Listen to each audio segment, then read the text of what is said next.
4월 7일 목요일 가정예배를 하나님 앞에 올려드리도록 하겠습니다. 다 함께 사도신경으로 우리의 신앙을 고백하겠습니다. 나는 전능하신 아버지 하나님 천지의 창조주를 믿습니다. 나는 그의 유일하신 아들 우리 주 예수 그리스도를 믿습니다. 그는 성령으로 잉태되어 동정녀 마리아에게서 나시고 본디오 빌라도에게 고난을 받아 십자가에 못 박혀 죽으시고 장사된 지 사흘 만에 죽은 자 가운데서 다시 살아나셨으며 하늘에 오르시어 전능하신 아버지 하나님 우편에 앉아 계시다가 거기로부터 살아있는 자와 죽은 자를 심판하러 오십니다. 나는 성령을 믿으며 거룩한 공교회와 성도의 교제와 죄를 용서받는 것과 몸의 부활과 영생을 믿습니다. 아멘. 다 함께 복음성가 은혜의 강가로 찬양하시겠습니다.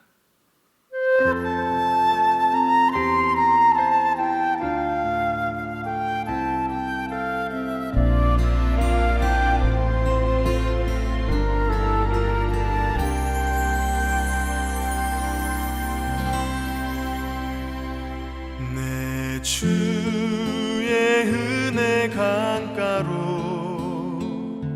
저 십자가의 강가로 내 주의 사랑 있는 곳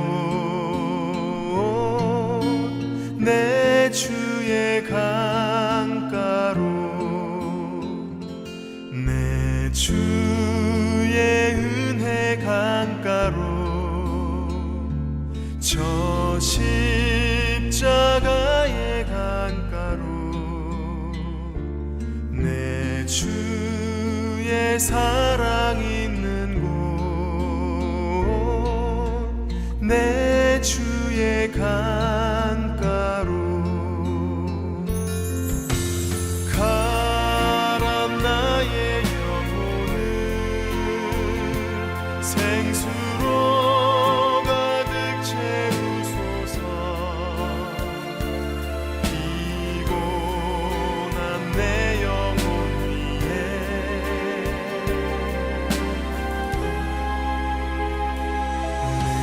주의 은혜 강가로 저 십자가의 강가로 주의 사랑 있는 곳 내 주의 강가로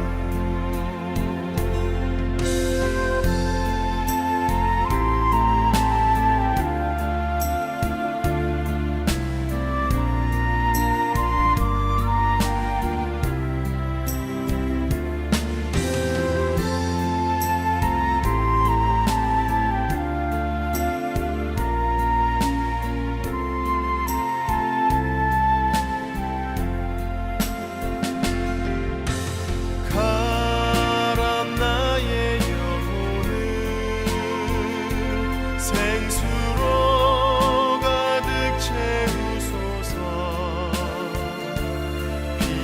피곤한 내 영혼 위에 내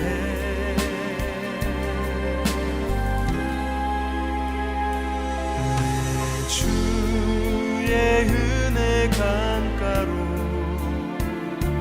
저 십자가의 강가로 주의 사랑 있는 곳 내 주의 강가로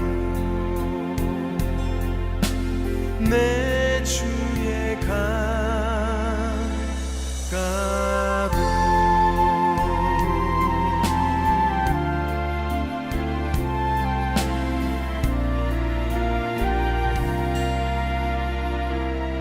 오늘 우리에게 주시는 하나님의 말씀은 요한복음 16장 16절부터 24절까지의 말씀입니다. 조금 있으면 너희가 나를 보지 못하겠고 또 조금 있으면 나를 보리라 하시니 제자 중에서 서로 말하되 우리에게 말씀하신 바 조금 있으면 나를 보지 못하겠고 또 조금 있으면 나를 보리라 하시며 또 내가 아버지께로 가미라 하신 것이 무슨 말씀이냐? 조금 있으면이라 하신 말씀이 무슨 말씀이냐? 무엇을 말씀하시는지 알지 못하노라. 예수께서 그 묻고자 함을 아시고 이르시되 내 말이 조금 있으면 나를 보지 못하겠고 또 조금 있으면 나를 보리라 하므로 서로 문의하느냐? 내가 진실로 진실로 너희에게 이르노니 너희는 곡하고 애통하겠으나 세상은 기뻐하리라. 너희는 근심하겠으나 너희 근심이 도리어 기쁨이 되리라. 여자가 해산하게 되면 그때가 이르렀으므로 근심하나 아기를 낳으면 세상에 사람 난 기쁨으로 말미암아 그 고통을 다시 기억하지 아니하느니라. 지금은 너희가 근심하나 내가 다시 너희를 보리니 너희 마음이 기쁠 것이요 너희 기쁨을 빼앗을 자가 없으리라. 그날에는 너희가 아무것도 내게 묻지 아니하리라. 내가 진실로 진실로 너희에게 이르노니 너희가 무엇이든지 아버지께 구하는 것을 내 이름으로 주시리라. 지금까지는 너희가 내 이름으로 아무것도 구하지 아니하였으나 구하라. 그리하면 받으리니 너희 기쁨이 충만하리라.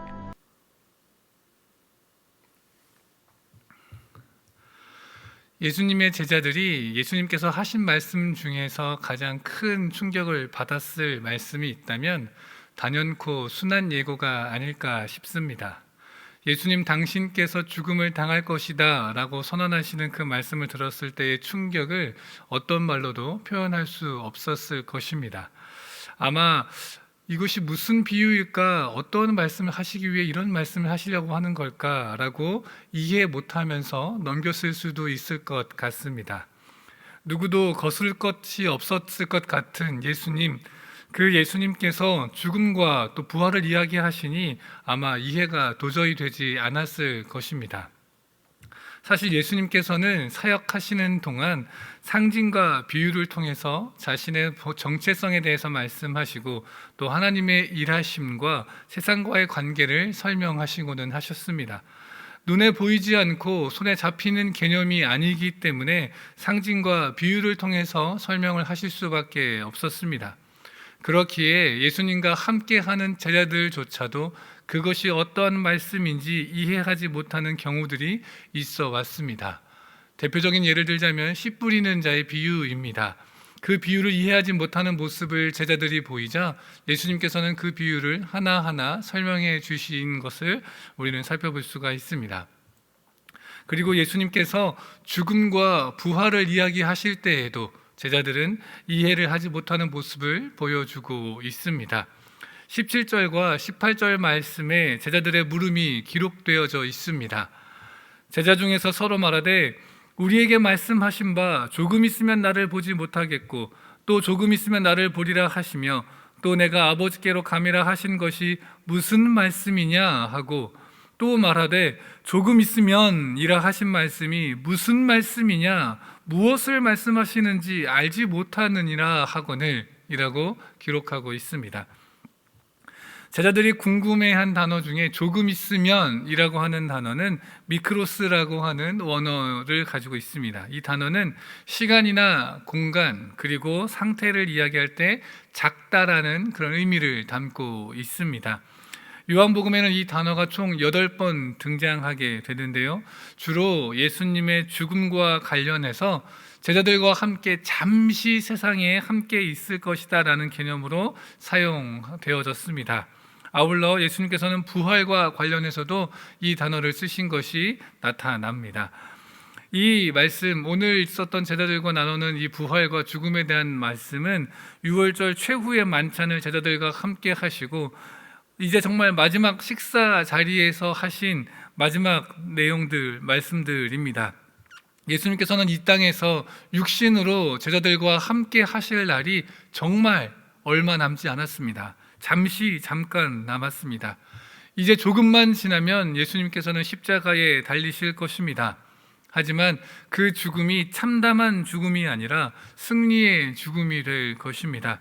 육신적으로는 다시 보지 못하겠지만 영광된 부활의 모습으로 다시 보게 될 것이고 주님께서 보내시는 성령을 통해서 충만한 기쁨이 있게 될 것입니다. 그렇기에 예수님의 죽음이 잠깐은 제자들에게 곡하고 애통하는 순간이 되겠지만 결국에는 기쁨이 될 것입니다. 이것을 예수님께서는 해산하는 여인의 비유로 말씀하십니다.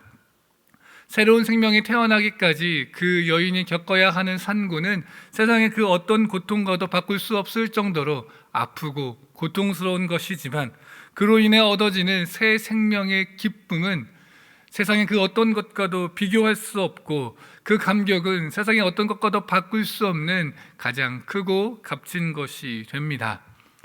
예수님의 죽으심은 제자들에게 있어서 고통스러운 시간이 되겠지만, 결국 십자가를 넘어 부활하심으로 믿는 자에게 주어지는 거듭남의 기쁨, 영생의 기쁨, 하나님 나라의 기쁨이 넘치게 될 것입니다. 그리고 그 누구도 그것을 빼앗아 갈 수 없을 것입니다.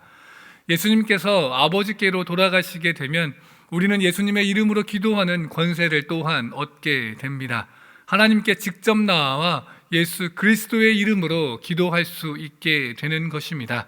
또한 우리에게 보내어 주실 성령님으로 인하여서 예수님을 더욱 밝히 알아갈 수 있게 됩니다. 하나님의 말씀을 깨달아 알게 되는 것입니다. 주님의 떠나심은 슬픈 것이지만 그것이 슬픔으로 그치지 아니하고 오히려 기뻐할 수 있는 것이 바로 이러한 이유들 때문입니다. 믿는 자에게 주시는 영생의 기쁨과 보내주실 성령의 충만함과 하늘나라의 소망이 가득하여지기 때문입니다. 이 사순절의 기간 예수님의 고난을 생각하실 때에 우리에게 거듭남의 기쁨과 영생의 기쁨을 주시려고 그 힘든 십자가, 고통스러운 십자가, 저주스러운 십자가를 지신 예수님께 감사하며 우리의 삶을 다시금 예수님의 손에 올려드리는 복된 나날들이 되어지기를 간절히 기도합니다. 나눔 질문 드리겠습니다. 우리 삶 속에서 가장 기쁜 일은 무엇입니까? 거듭남의 기쁨, 영생의 기쁨보다 더 큰 기쁨이 있을 수 있을까요? 함께 우리 삶의 기쁨들을 나누어 보고 가장 큰 기쁨을 주신 하나님께 감사를 올려드리는 시간 되기를 바랍니다.